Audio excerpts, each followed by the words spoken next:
Hola, muy buenas tardes a todos y todas quienes nos acompañan el día de hoy en esta segunda mesa del ciclo del seminario en defensa de las autonomías y las instituciones. El día de hoy estamos con grandes expertos en el tema en defensa de la transparencia y la rendición de cuentas. Nos acompañan la doctora Jacqueline Pechard Mariscal, profesora de la Facultad de Ciencias Políticas y Sociales de la UNAM, y el maestro Jason Alexis Camacho Pérez, que es parte del Centro de Estudios de Administración Pública de la Facultad de Ciencias Políticas y Sociales también de la UNAM. Sean muy bienvenidos a ambos. Y pues sin más preámbulo, porque el tema es muy amplio, muy rico y que prácticamente podríamos tener un foro, un seminario de todo lo que implica la transparencia, la rendición de cuentas, la corrupción y muchos temas. Me voy a permitir presentar brevemente una semblanza de estos dos magníficos ponentes que nos acompañan el día de hoy. Primeramente, la doctora Jacqueline Pechard, es doctora en Ciencias Sociales, profesora e investigadora de la UNAM. Fue consejera ciudadana del Instituto Federal Electoral y comisionada del Instituto Federal de Acceso a la Información, hoy lo que es el INAI. Fue investigadora visitante del Centro Woodrow Wilson de Washington, D.C. y miembro del Alto Consejo de la Transparencia de los Programas Sociales del Programa de las Naciones Unidas para el Desarrollo, así como presidenta del Comité de Participación Ciudadana del Sistema Nacional Anticorrupción. Entre sus publicaciones se encuentran La Cultura Política Democrática, Transparencia y Partidos Políticos, así como Promesas y Desafíos. Me declaro una fan de usted, doctora. Muchísimas gracias por acompañarnos el día de hoy. Una muy breve semblanza para una gran trayectoria. Gracias por acompañarnos, doctora. Al contrario, gracias a usted, Fabiola. Gracias. Y a continuación, el maestro y mi amigo, Jason Camacho, quien es licenciado en Ciencias Políticas y Administración Pública, así como maestro en Gobiernos y Asuntos Públicos por la UNAM, ambos grados otorgados con mención honorífica. Actualmente cursa el doctorado en Ciencias Políticas y Sociales del programa de posgrado de esta misma institución. También se desempeña como profesor de asignatura en dicha facultad y en la Facultad de Arquitectura de la UNAM. Es docente de la Academia Interamericana de Derechos Humanos de la Universidad Autónoma de Coahuila y tutor de la Maestría de Administración Pública en Línea del Instituto Nacional de Administración Pública, el INAP. Colabora en diferentes proyectos de investigación como teorías actuales y enfoques alternativos de las políticas públicas en México de la UNAM y consolidación de la corrupción en procesos subnacionales de la política pública del CIDE. Mi estimado maestro Jason, sé muy bienvenido a tu espacio en la Cátedra Francisco I. Madero. Bienvenido. Muchas gracias, Fabio, por la oportunidad. Un saludo. Gracias. Y bien, pues vamos a comenzar con estos bloques de intervenciones para analizar la importancia de la autonomía y defender también los temas de transparencia y rendición de cuentas.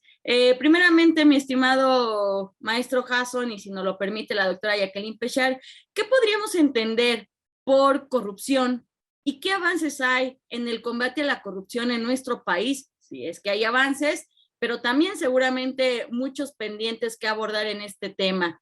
Adelante, por favor, maestro Jason. Okay. Muchas gracias, Fabi, por cederme la palabra. Y previo a iniciar, quisiera sumarme a las celebraciones porque hoy se cumplen 2 años de la Cátedra Francisco I. Madero. Creo que eso se ha convertido en un gran espacio para reflexionar sobre los grandes problemas nacionales que estamos viviendo y pues, los retos que va enfrentando la democracia en México, ¿no? Y creo que celebro mucho la celebración de este espacio y les agradezco por permitirme formar parte de estas actividades. Y bueno, para dar inicio a las preguntas que nos hacía Fabiola, me gustaría comenzar discutiendo un poco el asunto del concepto de la corrupción, porque no es un concepto tan laxo ni tan sencillo de comprender, ¿no? Creo que en la práctica la reducimos mucho al aspecto económico, ¿no? La vemos de manera muy presente lo que la gente conoce como las mordidas, los moches, pero metiendo un poco de rigor al asunto, hay algunas cuestiones muy interesantes. Fíjense, en primer lugar, yo hasta el momento no he encontrado un ordenamiento jurídico, alguna ley, reglamento, lineamiento, al menos a nivel federal, que nos dé un concepto puntual de corrupción. Y esto se debe a que es un comportamiento que se expresa de diversas formas, no lo puedes encasillar a una sola actividad. Y en ese sentido, a mí una definición que me gusta mucho es entenderla como la violación de un deber posicional dentro de una organización o institución. Fíjense que partiendo de esta definición, no le estamos encasillando al término gubernamental.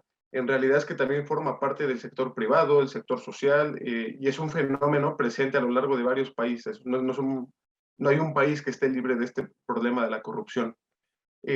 Ahora, en lo que mencionabas en torno a los avances, que yo creo que han sido muchos, aunque muchas veces se puede encontrar con detractores o críticos de lo que se ha hecho en el combate a la corrupción. Y en primer lugar, pues yo partiría de un logro que se tuvo en 2016, del cual, por ejemplo, la doctora Jacqueline Pechard fue parte como primera presidenta del Sistema Nacional Anticorrupción. Y bueno, pues fue la creación de este Sistema Nacional en 2016 y de una ley general para darle cabida. Eh, y justamente este sistema busca coordinar a diferentes instituciones en el combate a la corrupción, como la Auditoría Superior de la Federación, el Instituto Nacional de Transparencia y Acceso a la Información, Función Pública, y una Fiscalía Especializada de Combate a la Corrupción, entre otras. Es en primer lugar, pues ya es un avance, ¿no? Tener una instancia de coordinación. Uno que no es menor es reconocer a la corrupción como un delito de corte penal, ¿no? Hoy en día en el Código Penal Federal, en su título 10, le dedica todo ese título justamente a abordar el problema de la corrupción bueno, y como qué fenómeno, a través de qué fenómeno se manifiesta. Otro avance muy significativo y que creo que es algo que se ha perdido de vista es que en realidad pues el Sistema Nacional Anticorrupción ya está al 99% de su funcionamiento. Prácticamente ya todos los sistemas locales anticorrupción funcionan, entiéndase los sistemas de cada entidad federativa, exceptuando el caso de Baja California y Baja California Sur, los cuales aún no cuentan con un fiscal especializado, o la Ciudad de México, la cual aún no tiene una ley orgánica de su fiscalía, o Nuevo León, que aún requiere una ley de fiscalización y rendición de cuentas. A esto yo añadiría también la creación de una plataforma digital nacional que hoy en día está en proceso de consolidación y que busca ser un banco de datos anticorrupción, justamente interconectar varios sistemas, como tener las declaraciones patrimoniales, una relación de servidores públicos en contrataciones o los servidores públicos sancionados. Es algo que podríamos encontrar en esa plataforma digital nacional, y que justamente yo creo que es una gran apuesta, ¿no? Generar información para prevenir la corrupción. Bueno, y algo también no menor es que hoy en día contamos con 16 políticas estatales anticorrupción. Esto quiere decir que ya se han comenzado a replicar políticas de alto calado para atender este tema de manera integral. 7 políticas están en proceso de retroalimentación y 9 están en elaboración. O sea, no hay ni una entidad federativa del país que no esté diseñando una política pública para atender el problema. Y un logro no menor, que nos ha costado mucho trabajo, pues es que de nuevo se ha reactivado el Comité de Participación Ciudadana de este sistema, ¿no? El cual durante mucho tiempo pues ya estaba a desaparecer, y si quieren más adelante comentamos esto en la discusión. Y bueno, y en cuanto a los pendientes, yo creo que el principal pendiente que tenemos hoy en día en términos institucionales, pues es reconocer a la corrupción como un problema sistémico, como un problema institucional. ¿Y a qué quiero ver con esto? Es comprender a la corrupción a través de redes, o sea, es un sistema de complicidades. Y creo que lo que ha fallado es que hay un estilo de combatir la corrupción en la administración pública federal bajo un combate selectivo, o sea, seleccionar casos polémicos, casos que pueden alterar la agenda mediática, pero que no se reflejan en la desarticulación de redes de corrupción. Y justamente eso pues no es menor, porque nos lleva a entender que no hay un interés por abordar a la corrupción en términos integrales, en todos sus frentes, sino, reitero, en términos muy polémicos. Eh, Otro avance es que, dado también a que se ha promovido mucho más las denuncias, el INEGI nos da un dato, fíjense, es muy interesante. Se han incrementado en un 623% las investigaciones por presuntas responsabilidades administrativas. Curiosamente, lo que ha disminuido en este sentido es la cantidad de servidores públicos sancionados, que ha caído en un 14%. Yo creo que es un principal pendiente, o sea, entender que la corrupción es un problema interconectado con otros, como la impunidad. La impunidad es un problema muy particular y aparte de la corrupción, y que sin embargo se retroalimenta. Y esto que nos quiere decir que por mucho que se fomenten las denuncias, necesitamos justamente llegar a la etapa de sanción. Eso es justamente lo que nos permite cerrar ese ciclo integral de combate en la prevención, detección, investigación y sanción de la corrupción. Y solo para cerrar mi intervención, creo que la importancia justamente de combatir la corrupción en este país, pues radica en que en sistemas democráticos que están buscando consolidarse, como es el caso mexicano, pues si combatimos a la corrupción, podemos reducir la arbitrariedad y el abuso del poder. Podemos evitar que se distorsione la prestación de bienes y servicios públicos o el otorgamiento de programas sociales. Y una última es que también, si no la combatimos, no estamos generando espacios propicios de toma de decisión para los ciudadanos. ¿Okay? Y bueno, yo a grandes rasgos es lo que quisiera compartirles. Muchas gracias, Fabiola. Muchas gracias, mi estimado maestro Jason. Doctora Jacqueline, de la mano, precisamente, como bien decía el maestro Jason, detectar estos hechos de corrupción implicarían atender las situaciones de transparencia, la exigencia de la rendición de cuentas.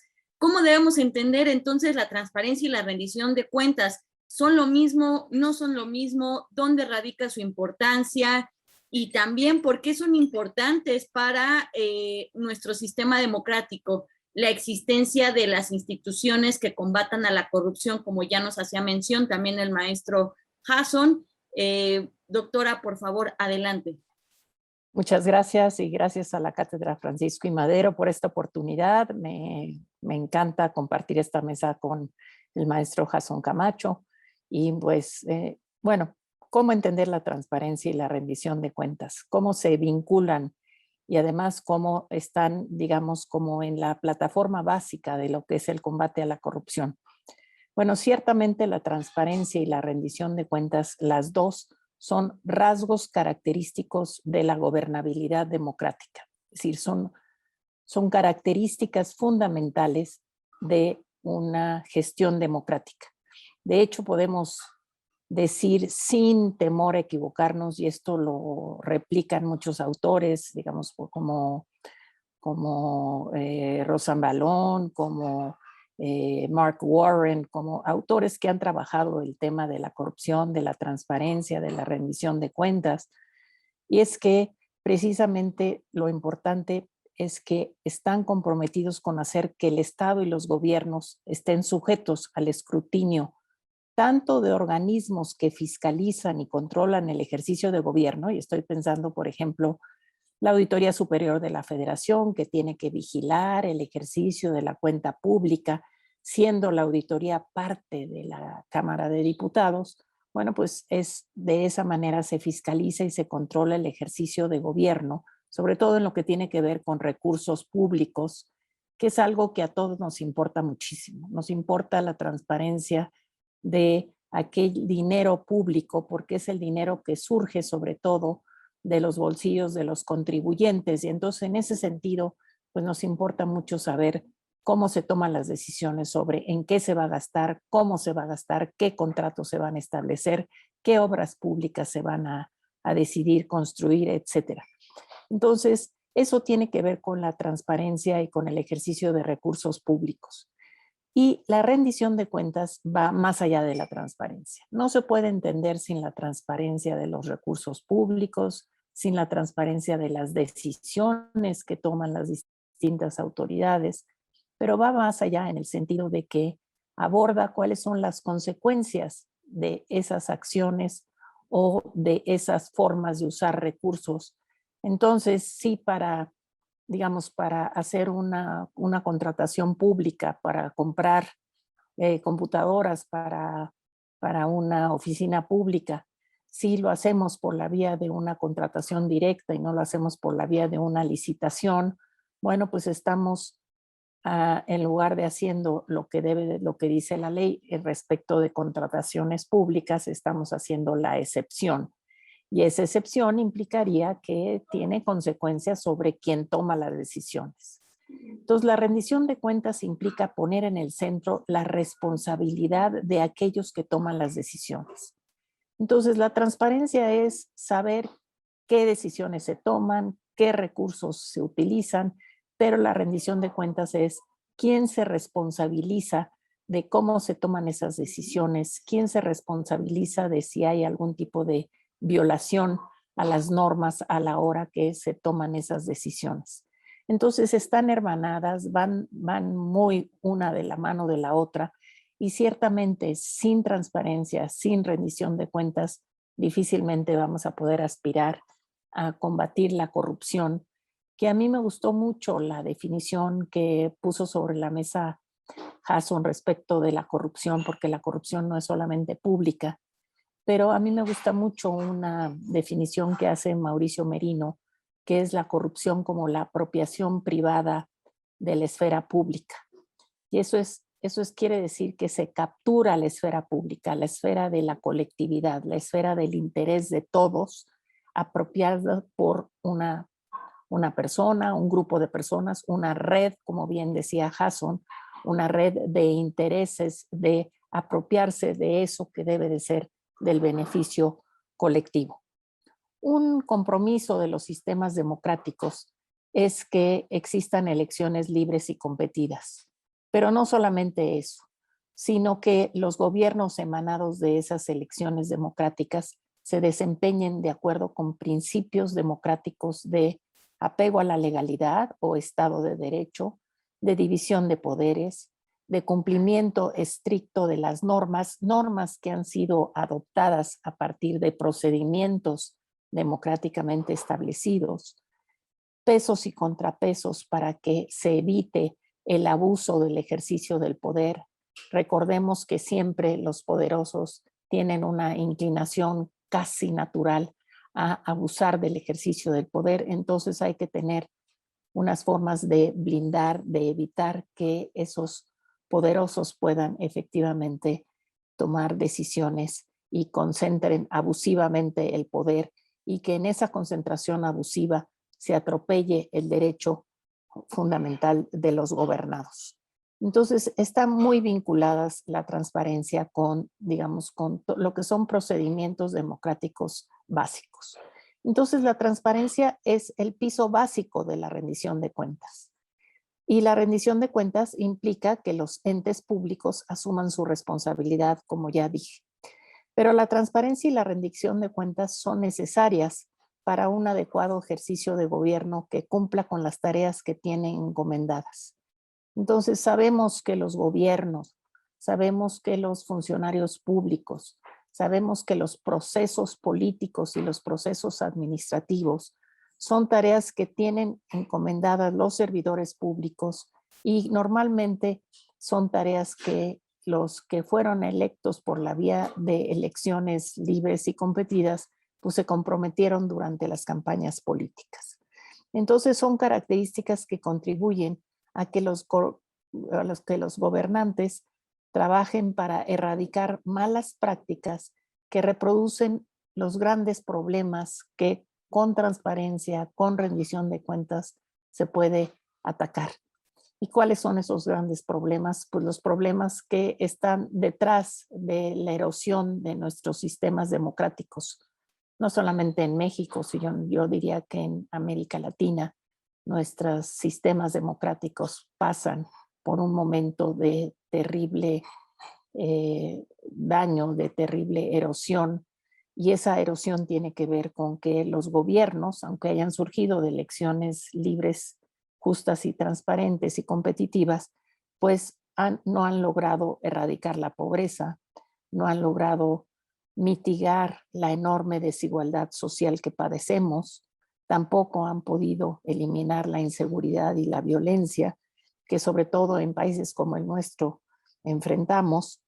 Algo fundamental es que los sistemas de justicia no han logrado, a pesar de que sabemos más sobre lo que sucede en los sistemas de justicia, que los sistemas de justicia, es decir, desde la procuración de justicia hasta los procesos en manos de los jueces y magistrados, pues cada vez hay mayor transparencia y mayor claridad sobre cómo resuelven, cómo elaboran sus sentencias, y sin embargo no tenemos un mejor sistema de justicia. La impunidad, como ya decía Jason, sigue rondándonos y sigue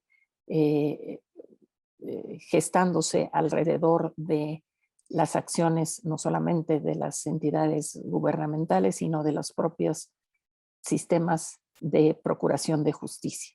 2 minutos. Pero también estamos enfrentando falta de empleo, falta de crecimiento económico, también desde luego pues los actos de corrupción que tanto dañan y que tanto, sobre todo, que tanto hacen que la población esté con rabia frente a los gobernantes, con rabia frente a las élites políticas.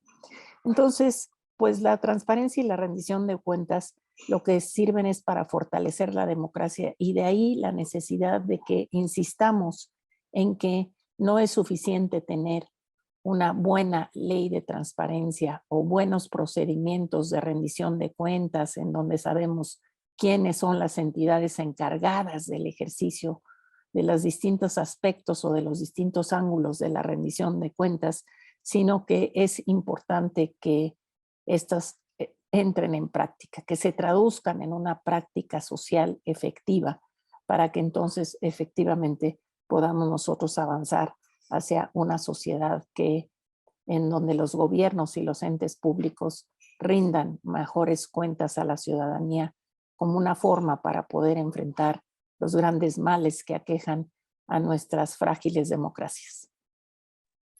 Muchas gracias, doctora. Muy interesantes estas primeras 2 participaciones. Precisamente voy a rescatar solamente algunos puntos de esta idea que nos da el maestro Jason de la corrupción va más allá inclusive de la cuestión económica, cuando inclusive al ciudadano de pie se le suele preguntar, oye, ¿tú has hecho actos de corrupción? No, pues no he dado mordidas, ¿no? Se queda en el imaginario que nada más es eso, la corrupción, pero va más allá y es esta violación de un deber que inclusive la política muchas veces sobrepasa a este deber dentro inclusive de la función pública. Ayer precisamente teníamos el webinar con el doctor Jorge Cabrero y la doctora Diana Bicher sobre el servicio público, ¿no? Y la responsabilidad administrativa y esta idea de la denuncia, de la sanción inclusive, porque bueno, pues aunado a estos temas de la transparencia, pues de qué sirve de que de pronto se filtren o se den a conocer ciertos hallazgos de hechos de corrupción, si no hay denuncias, si para proceder con denuncias se quieren hacer algunos tipos de ejercicios pseudo participativos para ver si enjuiciamos o no a ciertos personajes, y de sanciones, bueno, pues ni hablar, porque pasa como en algunos momentos la gente lo ha dicho, ¿de qué sirve tener iniciativas como 3 de 3, donde se transparenta y demás, si el enriquecimiento ilícito de personajes de la política o funcionarios o exfuncionarios públicos, pues no se les da seguimiento? Y bueno, pues hoy hasta hay indignación por testigos protegidos y otras cosas de coyuntura. También esta idea de la transparencia y en las decisiones, en la toma de decisiones, y que viene pues a contrastar cuando hace mucho tiempo nos hablan de la caja negra y lo que pasa detrás para realizar las actividades del gobierno, de la administración pública, de las políticas públicas, y quién se debe responsabilizar. Y por último, esta idea de los gobiernos en crisis porque no han alcanzado a dar respuestas y que están dando pie en muchas latitudes a discursos extremos o populistas o centralistas o de diferente forma, en donde pues debido a que en administraciones pasadas no se ha logrado solucionar, pues pareciese que desde el centro, desde un solo ente, de un solo poder, se pudiese dar solución. Entonces, ahí están los riesgos de no tener, no solamente fijarnos en los debidos procesos de transparencia y rendición de cuentas, sino darle un seguimiento serio a esta situación, pero también de los mecanismos con los que contamos como ciudadanos, como ciudadanas, para hacer valer nuestros derechos, entre ellos el acceso a la información, que con esto abrimos el bloque número 2, y me voy a permitir darle la palabra al maestro Jason para que nos explique qué es el acceso a la información, cuál es la diferencia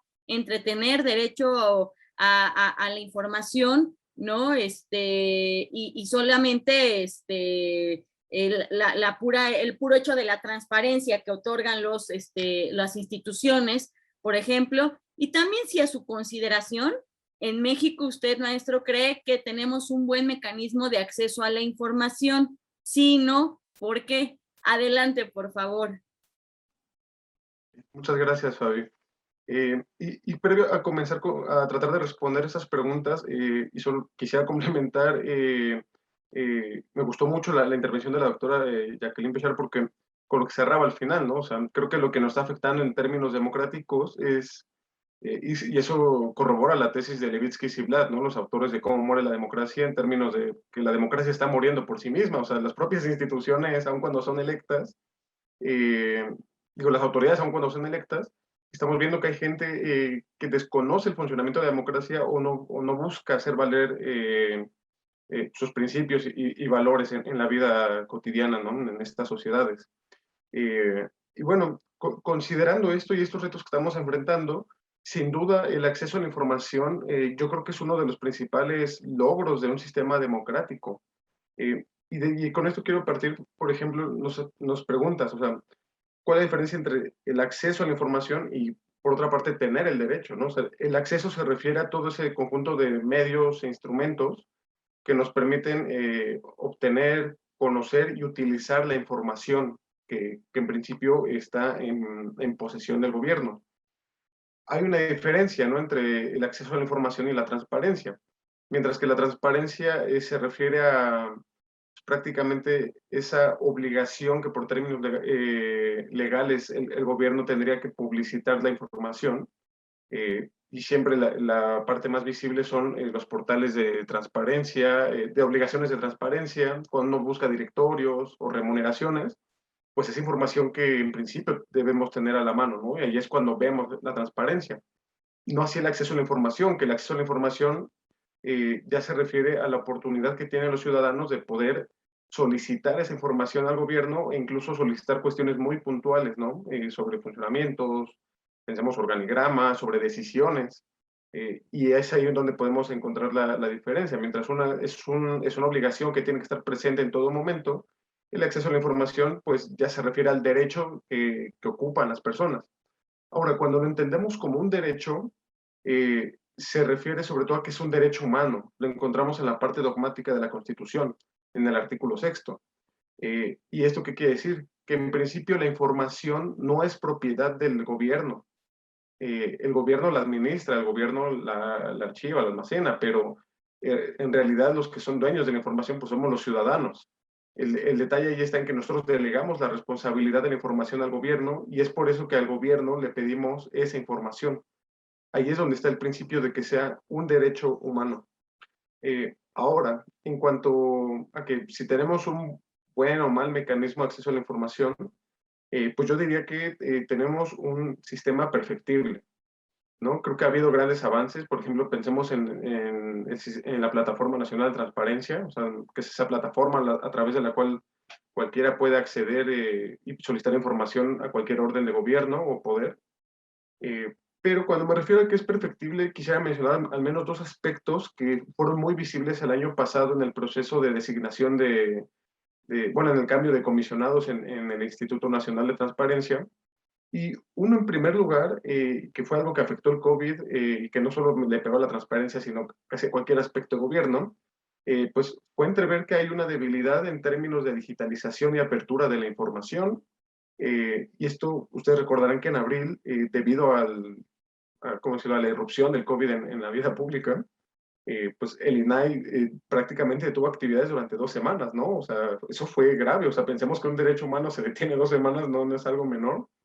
Y fue una crítica muy constante que se hacía, bueno, es que esto no debió haber pasado, se pudo haber disminuido el problema si, por ejemplo, contáramos con una proactividad al digitalizar o aperturar o tener datos más abiertos, ¿no? Eso podría ser una crítica constructiva y que sí ha estado trabajando el INAI con respecto a ello, ¿no?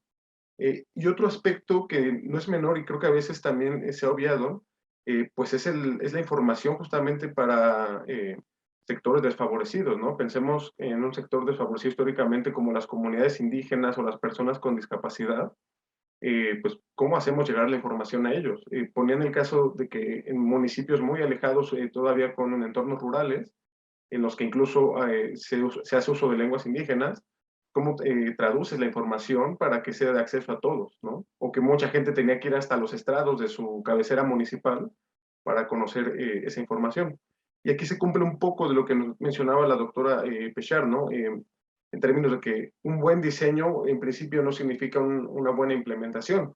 Creo que algo que ha fallado y nos ha demostrado esa proliferación de cuestión de leyes generales, sistemas nacionales, es la simetría de capacidades institucionales. El simple hecho de tener una ley no te capacita, te faculta, pero tener las capacidades a nivel estatal y municipal para proveer la información, pues yo creo que es justamente el otro pendiente. Y yo quisiera cerrar mi participación justamente pues, resaltando la relevancia de que tengamos acceso a la información. Tener acceso a la información nos permite tres cosas, que es obtener nuevos conocimientos, o sea, saber más de lo que ya sabemos hoy en día. Eh, Tener esa información implica también utilizarla y, por tanto, mejorar las capacidades de las agencias gubernamentales a través de la evaluación de políticas públicas.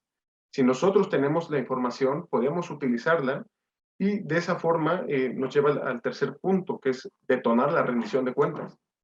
Cuando detonamos la rendición de cuentas es cuando vemos cómo se cierra ese ciclo, ¿no? Tenemos nuevos conocimientos, eso obliga justamente a las instancias a tener, bueno, a generar mejores capacidades para proveer la información y detona la rendición de cuentas en términos de que ahora tenemos información para saber cómo deben ocuparla, pues, reitero, las agencias gubernamentales.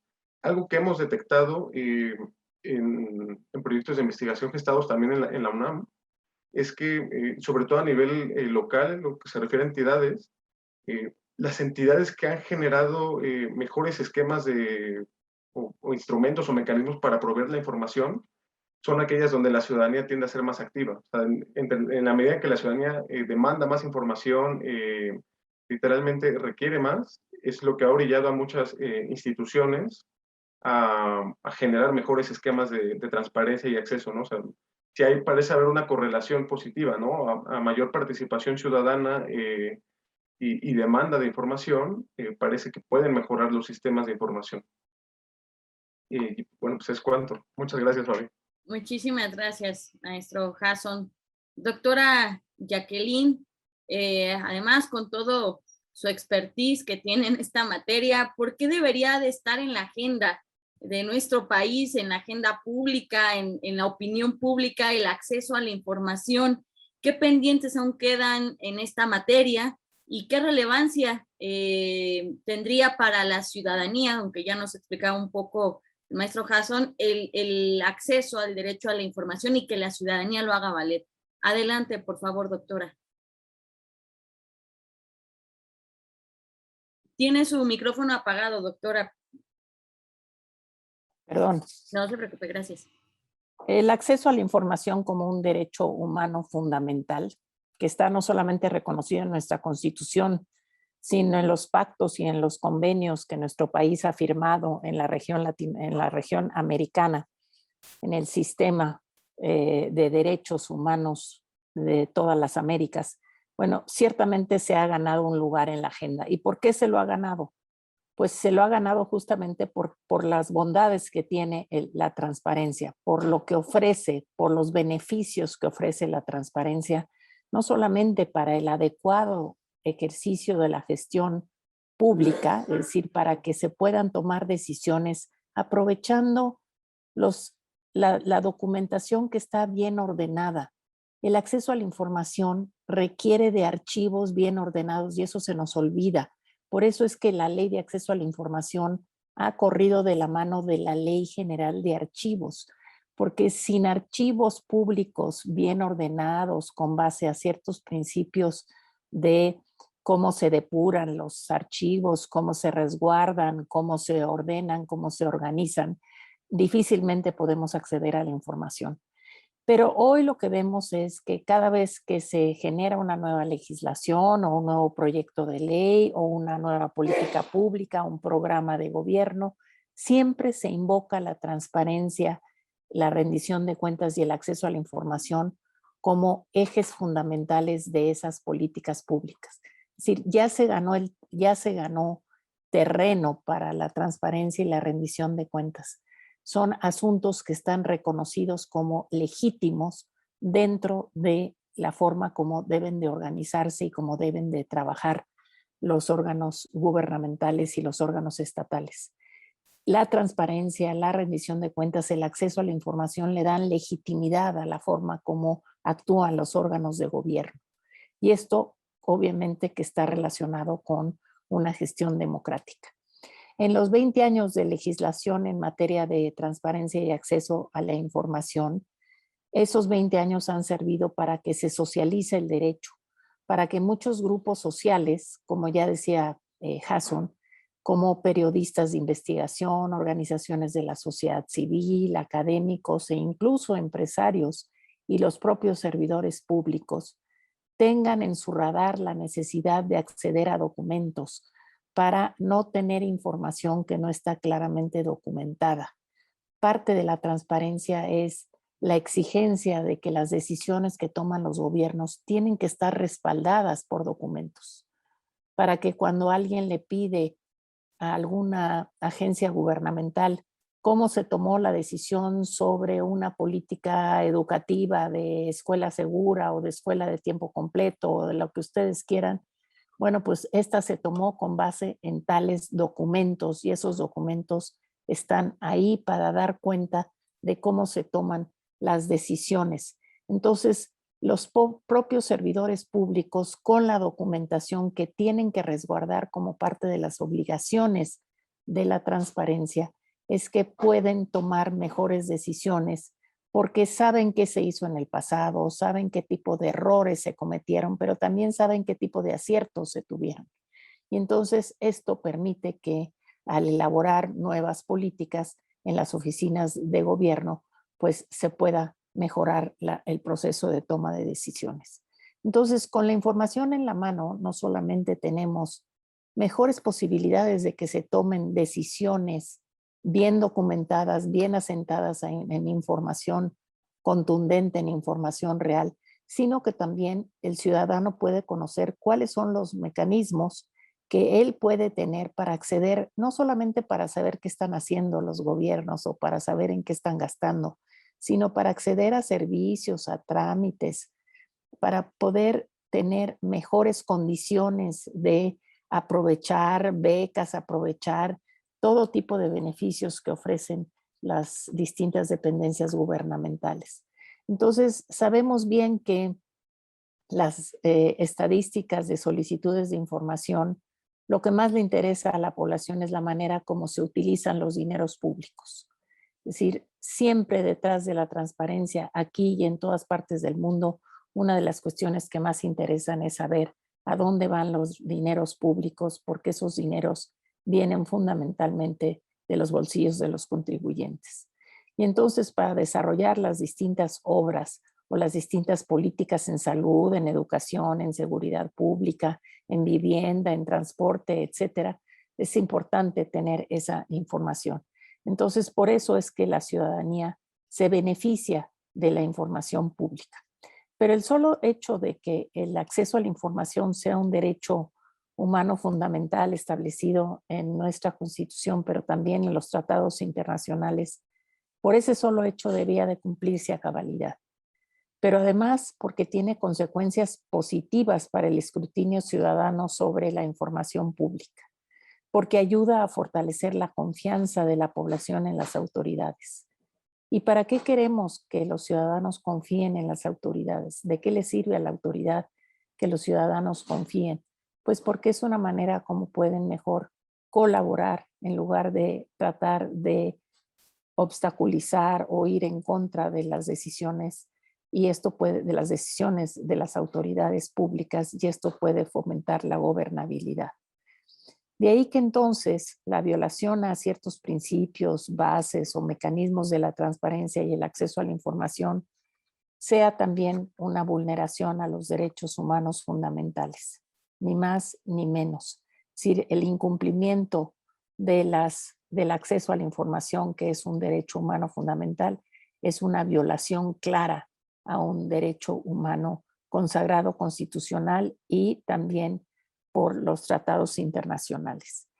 Respecto a la autonomía de los organismos garantes de la transparencia y la plataforma básica de la rendición de cuentas, aunque hace 20 años el IFAI solo era un órgano desconcentrado de la Administración Pública Federal y tenía únicamente autonomía de gestión y de decisión, ya desde entonces sus autoridades, los comisionados del Pleno del entonces IFAI, pugnaron por demostrar que la autonomía, lo importante es que se ejerza, no solamente que esté garantizada constitucional y legalmente, sino que se ejerza en la realidad, que se haga valer.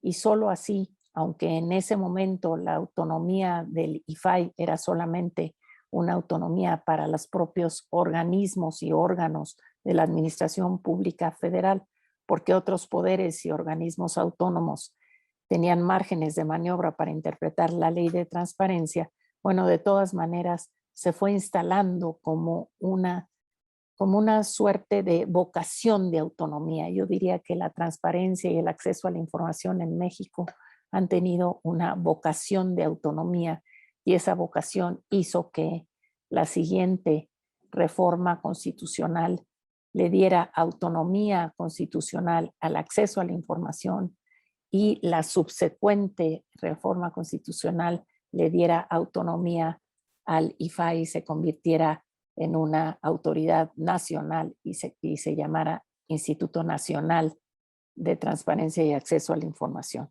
Entonces, esto lo que ha hecho es que la autonomía es fundamental si lo que se quiere es que tenga un papel vigilante sobre lo que son los sujetos obligados. De nada serviría que el organismo garante fuera parte del mismo sujeto obligado, porque sería algo como ser juez y parte. Es fundamental que la autonomía de las instituciones que vigilan, no solamente en el Sistema Nacional de Transparencia, sino también en el Sistema Nacional Anticorrupción, tengan esa autonomía para que justamente se pueda hacer una vigilancia desde fuera y con el único compromiso con aplicar la legalidad y no ningún compromiso con cualquier cálculo político de los propios gobiernos. Muchísimas gracias, doctora. Precisamente esta parte del cálculo político de los gobiernos, ¿no? ¿Qué tanto cedemos para beneficio de la siguiente contienda electoral y no necesariamente porque estén pensando en un beneficio para la ciudadanía y para el país a largo plazo, ¿no? Rescataré algunos puntos, precisamente esta idea de que el gobierno no es dueño de la información. Es primordial entender eso y que cuando sucedió que el gobierno estaba pidiendo los datos de los electores al INE y varias situaciones que están dando ahí de por medio, a ver con qué fines se iba a dar el uso de esa información. El padrón inclusive de los usuarios en telefonía o dispositivos móviles también, hacia dónde iría esa información, quién la va a gestionar y cómo hemos visto ya en casos pasados, dónde quedan los datos personales, de dónde vienen las estafas, por ejemplo, de los reclusorios que cuentan con los datos de las personas.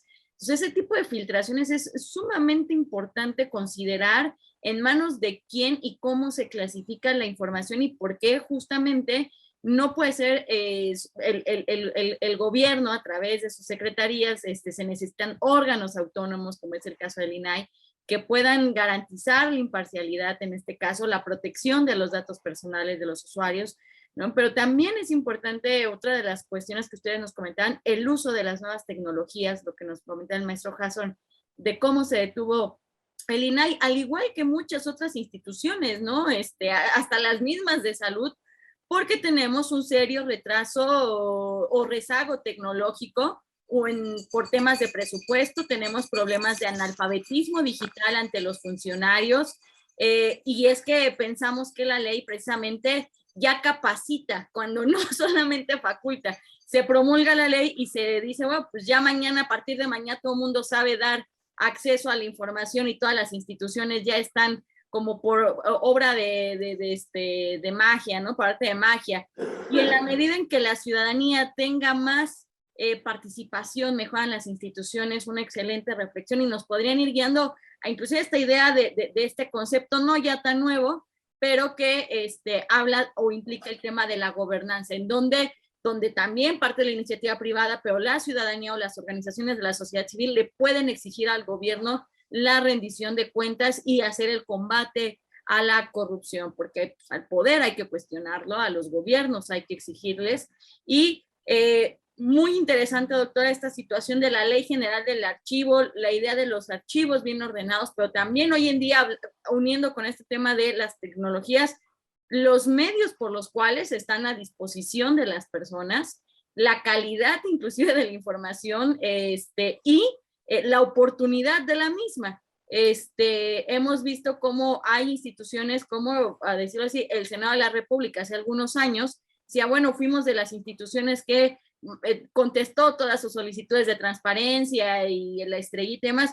Cuando uno analizaba los contenidos de las respuestas de esas solicitudes de transparencia, la verdad es que no estaban dando una solución. Muchos eran de, está en la página web, métete a revisar, ¿no? Entonces, no le estás apoyando al ciudadano, no estás dando una solución, estás evadiendo, y es un tema inclusive de responsabilidad o de negligencia por parte de los funcionarios. Entonces, son temas muy delicados que por ello no se pueden dejar al azar, a la suerte, y donde también las instituciones no pueden ser juez y parte. Creo que esa es la parte fundamental, y ir como ciudadanía más allá del interés de los dineros públicos, que si de por sí ya es importante. También el tema de los conflictos de interés, que retomando la primera intervención del maestro Jason, solamente nos preocupamos por conflictos de intereses de funcionarios y demás cuando se vuelven de coyuntura política o mediática, con estragos inclusive electorales, ¿no? Justamente para la nota rosa de la política.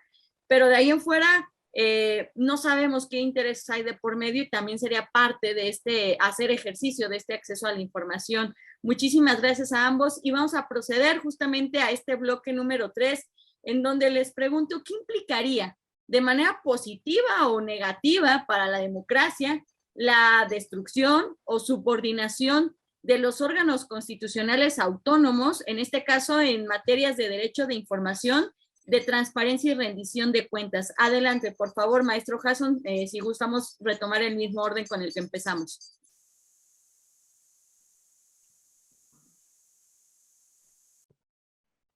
Muchas gracias, Fabiola.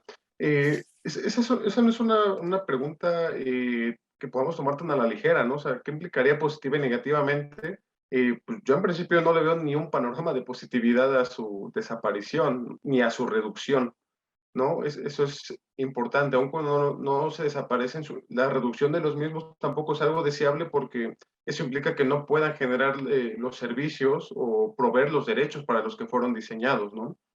Hay una naturaleza, y es algo que nos decía justamente la doctora Pechard, el sacarlos justamente de las esferas tradicionales del poder, o sea, que lo consideramos como ese cuarto poder, pues se refiere justamente a que no sean juez y parte de sí mismos, pero también a otras características que están en el debate internacional, ¿no? También en la literatura incluso los podemos encontrar como organismos no mayoritarios, que tienen dos características, que ejercen algún tipo de autoridad especializada. O sea, pensemos en la labor de la Autoridad Superior de la Federación, el propio INAI. Pues esa labor no es una labor tan sencilla, es una labor que necesita un personal con mucha dedicación, con mucha especialización, de manera muy puntual en los aspectos que están realizando. O pensemos en otras áreas, ¿no? En el Instituto Federal de Telecomunicaciones, Banxico, o la Comisión Federal de Competencia Económica, que son autónomos, pues tampoco son áreas de toma de decisión que se puedan politizar o que se deban politizar. Y es por eso que tampoco son elegidas por el pueblo, ni se gestionan directamente por servidores públicos electos. La naturaleza justamente de su labor es lo que las lleva a eso, ¿no? A que se conviertan en órganos técnicos y especializados, que, reitero, tengan funciones regulatorias, funciones de cuidar los derechos humanos. Y bueno, o sea, ¿a qué sentido es de cómo podría violar la autonomía a estas instituciones? O sea, ¿por qué se consideraría una falta grave a los derechos humanos? No solamente, bueno, yo considero que no solamente porque estén en la parte dogmática, ¿no? de nuestra Constitución. Dense cuenta que ahí hay una ventaja. Muchos de estos órganos constitucionales están blindados por formar parte de los derechos humanos, pero también creo que tenemos que ver su utilidad y cómo nos sirve justamente incluso para combatir esas violaciones a los derechos humanos. Yo aquí voy a mencionar dos ejemplos muy polémicos, muy lamentables, y espero no salir para nada de contexto, pero véanlo así, o sea, un problema tan grande como la corrupción, el gran costo que tiene no es monetario, el gran costo que tiene son las vidas. Y algo que, en lo que nos ha servido justamente la transparencia, la rendición de cuentas, y les voy a poner un primer caso. Un primer caso es algo que incluso la propia doctora Jacqueline Pechard abordó de manera como presidente del Sistema Nacional, que fue el Paso Express de Cuernavaca, ¿no? Recordarán esta obra pública que cobró la vida de 2 personas. Cuando se comenzaron a hacer los peritajes de investigación, pues se dieron cuenta que hubo un proceso de corrupción a la asignación de las obras. Gracias a la labor de la transparencia, se pudo crear un micrositio que concentró toda la información del asunto. La Auditoría Superior de la Federación incluso pudo hacer una auditoría muy especializada a las cuentas públicas. eh, y véanlo así, al día de hoy la Auditoría Superior de la Federación nos demostró que aún hay 35 millones de pesos que están perdidos, ¿no? Y eso sumado a la reparación por daños de las víctimas que perdieron la vida. Y un suceso más reciente, que fue el lamentable caso de la línea 12 del metro, que implicó un derrumbe y que de por medio sabemos que hay un acto de corrupción ahí en cómo se elaboró y se asignó la obra. Hace un par de meses, el comisionado Adrián Alcalá instruyó a la Fiscalía General de la República a que emitieran una versión pública del expediente de investigación de los presuntos responsables de dicho acontecimiento. O sea, véanlo ahí, o sea, el valor justamente de cuidar instituciones como la Auditoría Superior o el INAI o todas las que combaten, bueno, que promueven la transparencia y la rendición de cuentas, es que nos permiten pues tener claridad justamente sobre esos lamentables actos que nos ayudan justamente a tratar de reparar el daño, ¿no? O sea, tanto exigiendo una sanción, incluso de la naturaleza que sea administrativa o penal a los servidores públicos, y como reitero, también por otra parte, reparar el daño, ¿no? O sea, sabemos que una vida humana no se mide en dinero, pero sí te necesitamos justamente, y gracias, bueno, estamos a ver la información de cómo se dan los sucesos para tratar de enmendarlos, y como bien dice la doctora Pechard, cuando tenemos la información, algo que va a pasar es que, y un buen tomador de decisiones la va a usar para no repetir los errores que ya se han dado, ¿no? Eh, y bueno, para cerrar un poco mi intervención, es pues qué acciones podemos emprender como ciudadanos para defender la autonomía de estas instituciones, el cómo protegerlas. Pues yo le he puesto otra cosa, bueno, no le he puesto otra cosa más que a la difusión. Difusión, difusión y mucha difusión. Eh, Creo yo que aun cuando son órganos técnicos muy especializados, en general, a veces, debido a esa tecnicidad, esa especialización, no conocemos de fondo en qué nos podrían ayudar. Eh, a diferencia de la transparencia, que como dice la doctora, ya está en la agenda y se ha ganado un lugar preponderante, o pensemos el propio INE, que nos cuida nuestro derecho a, pues, a elegir nuestros representantes, pues pensemos en otro tipo de órganos, ¿no? Como les comentaba, telecomunicaciones, Banjico, la Comisión Federal de Competencia Económica.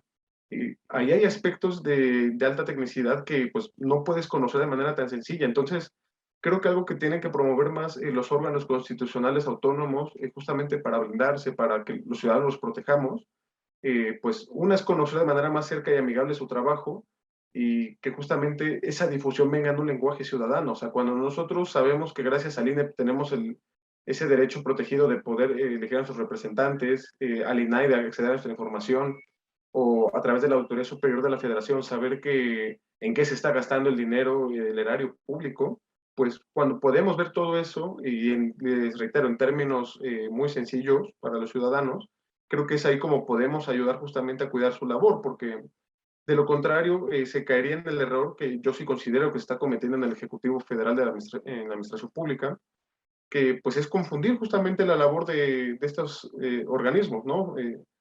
Creo que hay una confusión y se piensa que el INAI o la Auditoría Superior de la Federación combaten la corrupción. Su objetivo no es ese.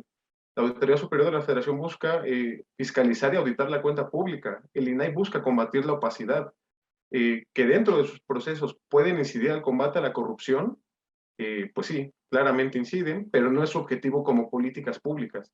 Entonces, reitero, una vez que sepamos bien y más a fondo su labor de una manera mucho más sencilla y amigable, creo que con mayor claridad podremos defender sus funciones, sus actividades, y bueno, que sigan promoviendo el fortalecimiento de la democracia en México.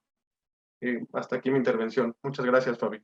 Muchísimas gracias, maestro Jason. Adelante, doctora Jacqueline. Su micrófono, doctora, perdone. Perdón. Estoy totalmente de acuerdo con el maestro Camacho.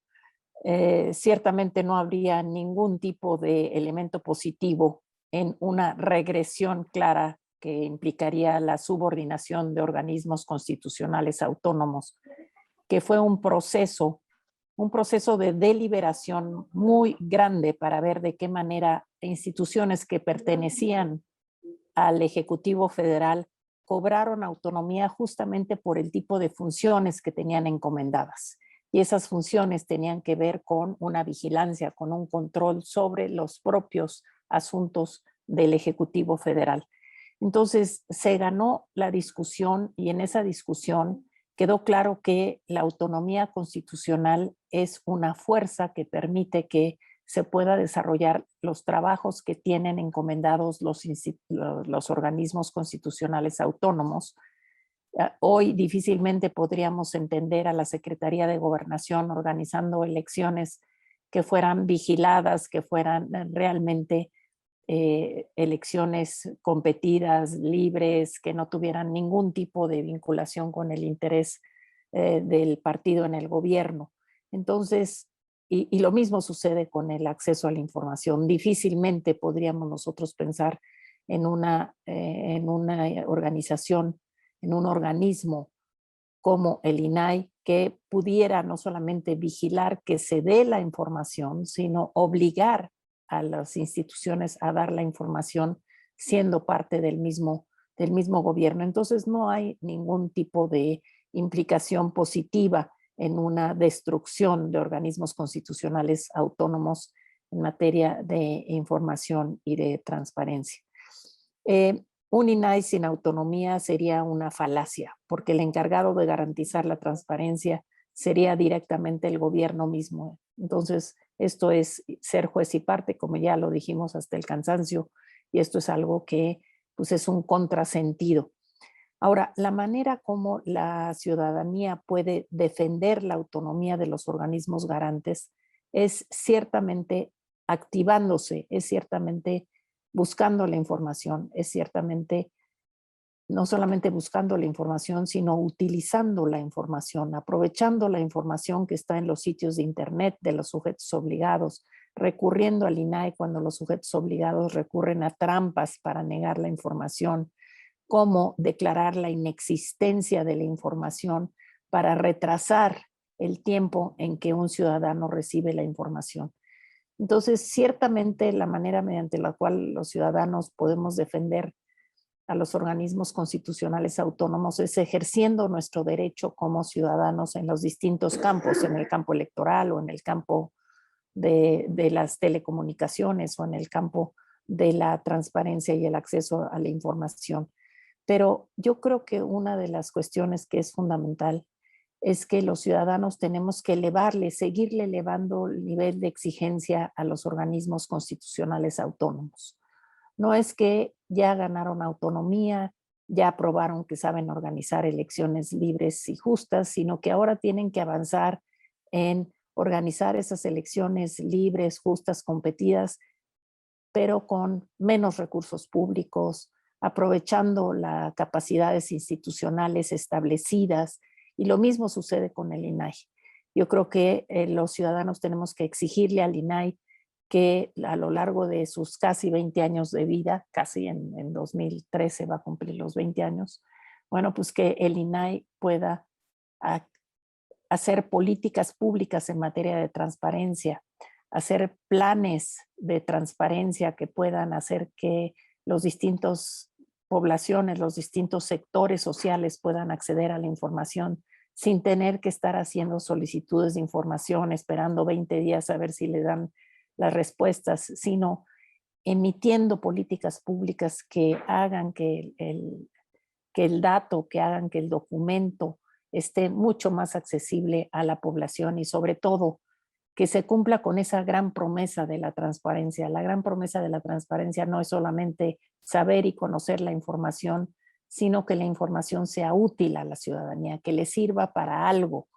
y que les sirva no solo para satisfacer una inquietud, que puede ser una inquietud intelectual o una inquietud para hacer un trabajo, sino que les sirva para mejorar las condiciones de su comunidad, que les sirva para mejorar la manera como se relaciona con el gobierno, la manera como le exige al gobierno mayor rendición de cuentas. Entonces, creo que no hay que pensar que como son organismos constitucionales autónomos que han hecho relativamente bien su trabajo o en algunos casos muy bien su trabajo, no hay que quedarnos ahí, tenemos que seguirles elevándoles la vara de la exigencia a estos organismos para que cada vez sean más eficaces y cada vez no haya dudas sobre que cumplen con aquello que la propia ley y la Constitución les ha encomendado. Entonces, nuestro papel es no solamente aplaudirles y defenderlas, sino exigirles cada vez más. Definitivamente de acuerdo, doctora. Muchísimas gracias por su intervención, rescatando ya para ir al último bloque, donde estaremos retomando pues, algunas conclusiones de ustedes que quisieran abordar. Precisamente esta idea de que ya nos comentaban lo que sucedió en la línea 2, el maestro Jason, bueno, pues también lo que sucedió en el sismo, por ejemplo, ¿no? De cómo se otorgaron algunos contratos de hace muchísimos años y otros no tantos años, ¿no? O sea, parece que es una tradición negativa o recurrente, la discrecionalidad o la carencia en la responsabilidad de los servidores públicos, de los niveles de corrupción, estos contratos discrecionales o clasificados y que muchas veces se utilizan algunos pretextos de coyuntura para decir, bueno, de momento no se puede abrir la información, pero de aquí a 20 años, ¿no? Y cuando se tiene acceso, bueno, pues se ve toda esta situación que ya estaría afectando, no solamente ya saliéndonos un tema de la academia, que si la democracia, que si más, las vidas de las personas, de los ciudadanos, ¿no? Las licitaciones y asignaciones directas, ¿no? Que este es uno de los sexenios con más asignaciones directas, con menos licitaciones, con sobretexto de la emergencia sanitaria, por ejemplo, ¿no? No hay elemento, bueno, antes de pasar eso, se están confundiendo también funciones, eso es importante. Podríamos pensar en dos casos graves. El primero, seguramente si se están confundiendo funciones desde el ámbito de la administración pública federal, bueno, pues entonces habría que regresarnos a tomar materias de primeros semestres, ¿no? Pero también este tema de la profesionalización, de la falta de la profesionalización para entender hasta dónde llegan los alcances, qué es la metadecisión, muchas otras actividades, o si no, la otra es un discurso político y propagandístico donde se utilizan este desconocimiento inclusive del ciudadano de hasta dónde llegan los alcances de ciertas instituciones para decir, bueno, esta institución no está haciendo esto, no sirve, hay que desaparecerla, cuando en sus funciones primordiales no está enmarcado ciertos atributos que le quieren poner a estos organismos sobre pretexto de tener un argumento para desaparecerles, ¿no? Inclusive algo que hemos hablado en algunos otros eventos de esta cátedra Francisco y Madero, y que ustedes mencionaron, pues el buen caso del INE, ¿no? Si el INE era quien organizaba elecciones, bueno, pues ahora fiscaliza, capacita, realiza muchas otras actividades que se le han estado otorgando, pero de pronto habrá que pensar no solamente en el INE, sino en otras organizaciones o instituciones, si todas esas atribuciones les corresponden y si sí, pues darles también dientes, no solamente más presupuestos, sino también dientes para poder hacer más con menos, ¿no? Y también, bueno, pues esta idea de que no hay ningún elemento positivo para la democracia ni para la ciudadanía, el eliminar o subordinar las instituciones hoy autónomas, no hay ningún beneficio para la democracia, se estarían inclusive perdiendo conquistas democráticas de muchos años y también en materia de derechos humanos. Es un tema que nos estaría llevando a estos títulos de por qué fracasan los países o cómo mueren las democracias, de cómo empezamos a dilapidar todo esto siendo personajes que aplauden solamente el ejercicio del poder en lugar de estarlo cuestionando. Lo que hacen estas instituciones es eso, ¿no? Estar atrás monitoreando, cuestionando, evidenciando para tener sanciones y evitar a los malos funcionarios públicos, mejorar los gobiernos que puedan darnos mejores políticas públicas o resoluciones de nuestras necesidades. Y lo que rescato de esta última intervención de la doctora Jacqueline Pechard, elevar la exigencia de los organismos autónomos, no permitir tampoco su desaparición, pero sí exigir exigir una mayor eficiencia, eficacia, no solamente por una conquista, pero no por ello aplaudir una desaparición, ¿no? No hay que encontrar estos discursos polarizados por temas de contienda política. Estimado maestro Hasson, estimada doctora Jacqueline Pechard, en esta última participación, conclusiones al respecto, por favor, de la importancia de defender las autonomías y las instituciones en materia de transparencia y derechos humanos. Adelante, maestro Hasson, por favor. Muchas gracias, estimada Fabi. Pues bueno, o sea, para ir cerrando justamente pues, este conjunto de intervenciones, pues no perder la línea, justamente reitero, y que fue algo que comenté, ¿no? O sea, creo que abonaría más si el Ejecutivo Federal, más allá de comprender, o sea, que comprendiera, digo, que comprendiera justamente en cómo pueden abonar a su propia gestión pública, ¿no? Y por poner algunos ejemplos, eh, nos ayudan los organismos constitucionales autónomos con su labor técnica en el combate de problemas complejos. Por ejemplo, la propia corrupción, alguien que la estudia muchísimo es el INEGI. El INEGI nos ha demostrado que en promedio a los mexicanos, o sea, en promedio a todos los mexicanos nos cuesta 4,000 pesos la corrupción al año, ¿no? O sea, 4,000 pesos no es un monto menor, ¿no? O es una institución que también nos ha dado estadísticas de prevalencia, ¿no? O sea, al contrario de cómo percibimos la corrupción, nos da información de experiencias de la corrupción. Y lo que ha demostrado sus últimas encuestas de calidad gubernamental es que sigue aumentando. O sea, aun cuando el combate a la corrupción está en la esfera pública, está en la agenda mediática, en las experiencias la corrupción sigue estando muy presente. Eso, es, por ejemplo, nos sirve para tener evidencia política pública, como bien lo hace el INEGI. Tienen fortalezas, ¿no? Reiteramos la labor del INAI hasta el cansancio de cómo nos permite obtener algo que por derecho es nuestro, que nos permite utilizarlo, nos permite tener respuestas por parte de los servidores públicos y en todo caso sancionarlos, ¿no? O sea, ese es donde está su labor. A mí me gustó mucho lo que dijo la doctora Jacqueline Pechard, o sea, más allá incluso de que ya comprendemos su labor y la importancia de cómo nos abona en la vida pública es la labor de nosotros como ciudadanos ahora es exigir, o sea, exigir más y aún más, ¿no? Porque justamente a mayor demanda, pues mayor servicio de estos órganos constitucionales, ¿no? Más nos van a poder cubrir, más nos van a poder auxiliar, incluso van a entrar a otras esferas muy delicadas, como pensemos en la protección de datos personales. Hasta hace no muchos años no era algo regulado y hoy el INAI también lo hace, ¿no? Entonces, creo que yo me quedo justamente con eso, que entendamos que nos sirven para la toma de decisiones, que nos sirven justamente para poner al gobierno en una caja de cristal y poder conocerlo más y mejor. Y bueno, y pues saber cómo justamente nuestras contribuciones como ciudadanos pues son empleadas en la toma de decisiones y elaboración de políticas públicas. Es ahí donde está la riqueza. Y bueno, pues solo para cerrar, pues te reitero mi agradecimiento, Fabi, a la Cátedra Madero por la invitación. Y bueno, pues siempre un gusto estar con la doctora Jacqueline Pechard, verla y saludarla, que para mí es una maestra y mentora en estos temas de combate a la corrupción. Todo lo que sé, gracias a la doctora, ¿no? Y siempre es muy oportuno poder intercambiar pues estos conocimientos, ¿vale? Muchas gracias. Gracias, maestro Hasson. Adelante, doctora Jacqueline. Bueno, yo quisiera cerrar diciendo cómo el gobierno actual ha hecho de la comunicación una de las herramientas de gobierno más evidentes. Es decir, a través de las conferencias matutinas, el presidente de la República y los integrantes de su gabinete ampliado ofrecen supuestamente información, contestan preguntas de los periodistas. Sin embargo, esto que es una característica del gobierno actual, la comunicación diaria, no es sinónimo de transparencia.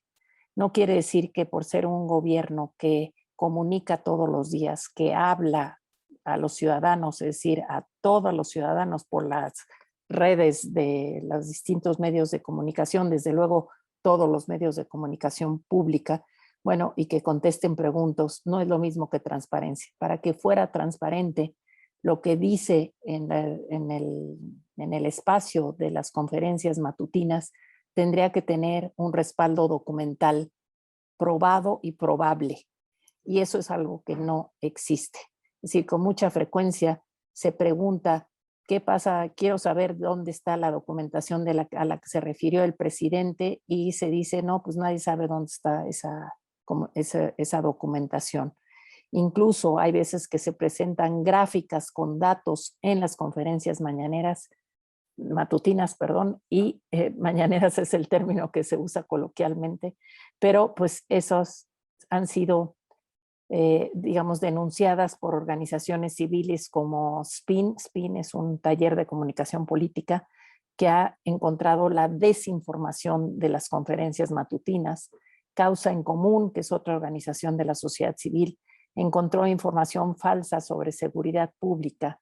El periódico digital Animal Político ha hecho ejercicios de verificación de la información que se difunde a través de las conferencias matutinas y ha encontrado que el 53% de lo que se difunde es falso o engañoso.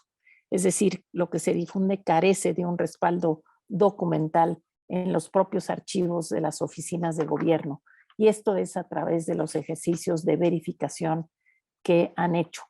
Y les quisiera dar 1 o 2 ejemplos de lo que encontró Causa en Común, de cómo lo que se difunde en las conferencias de las matutinas no tiene ningún respaldo documental, como debía ser algo que fuera transparente.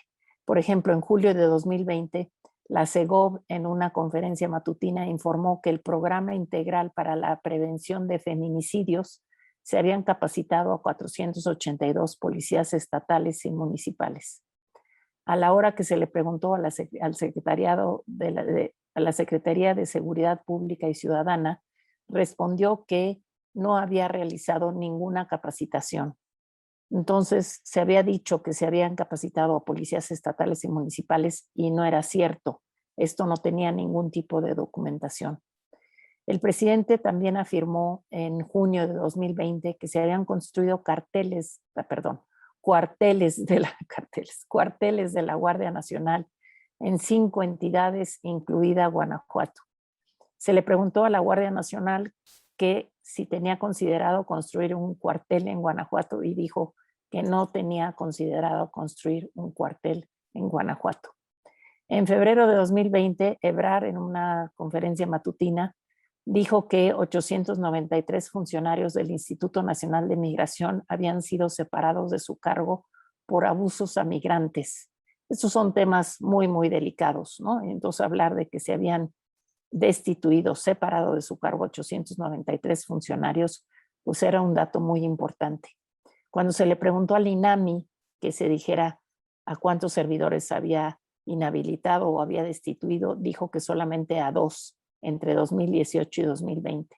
Estos son ejemplos que da Causa en Común sobre de qué manera las conferencias matutinas que invaden el espacio público de comunicación, de información, supuestamente información verídica, no es necesariamente una información que tenga un respaldo documental, como es lo mínimo que se puede exigir para hablar de un gobierno que comunica y transparenta, sino que puede ser un gobierno que comunica, pero quién sabe qué es lo que comunica, quién sabe qué tipo de información es la que comunica, o si invade el espacio público y captura el espacio público con una información que no tiene la posibilidad de ser respaldada, al menos no en la mayoría de los casos, como lo dice Animal Político, porque el 53% es o confuso o mentiroso o no tiene ningún respaldo.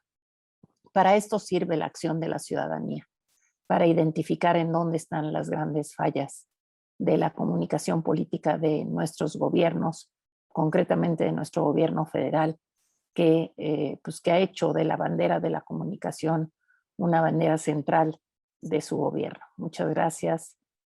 Gracias, Fabiola. Gracias, maestro Camacho, me encantó estar con usted.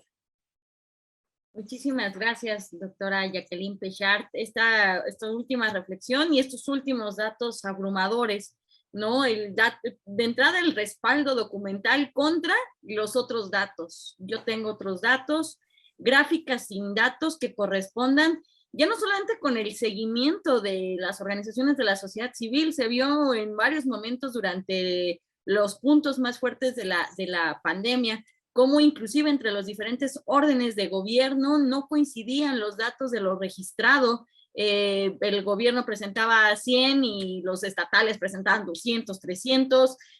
No hay sistemas unificados de información. Hoy inclusive lo podemos ver en los sistemas de vacunación, donde hay una página del gobierno de la Ciudad de México, hay una federal y te puedes registrar 2 veces. O sea, es un tema muy sensible el acceso a la información, que nos permite eventualmente tener sistemas de transparencia, de rendición de cuentas y por lo tanto prevenir, seguir y sancionar el tema de la corrupción, que fueron los temas que hoy nos convocaron a esta segunda mesa, y que comunicar, simplemente por comunicar, no es ser transparente con este 53% que ya nos mencionaba la doctora Jacqueline Pechart a través de estas investigaciones de portales como Animal Político, y no porque 2 más 2 puedan ser 4 y no porque alguien quiera que sea 6, porque se diga 72 veces en un programa matutinos que va a ser 6, se convertirá en 6, ¿no? Entonces, vaya, es un tema muy sensible en donde debemos de procurar a las instituciones que salvaguardan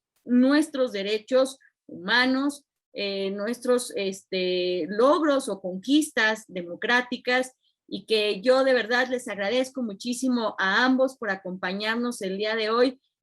Como siempre, todo un honor contar con usted, doctora Jacqueline Pechart, y con el maestro Jason Camacho, que es un gran aliado de esta cátedra en Cívica, Francisco y Madero, y que aprovecho también para que efectivamente hoy son 2 años que se instaló esta cátedra.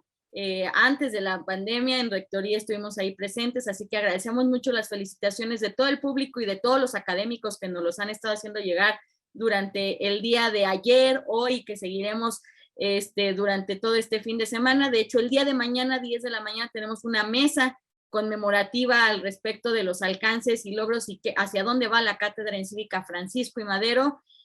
Yo soy Fabiola Franco. No olviden seguir las siguientes transmisiones que tenemos en el marco del Seminario en Defensa de las Autonomías y las Instituciones a las 6:30 de la tarde, hora del centro de la ciudad, del centro del país, de la mano de mi compañera Sofía Ramírez. Estaremos hablando con la maestra de la Puente y el doctor José Barroso del tema de la defensa de las autonomías de los organismos y órganos electorales, el INE y los soples. ¿Por qué es importante defender al INE? ¿Por qué es importante o no mantener los soples? Y muchas cosas que de por sí están ya en juego respecto a posibles reformas electorales que se quieran hacer.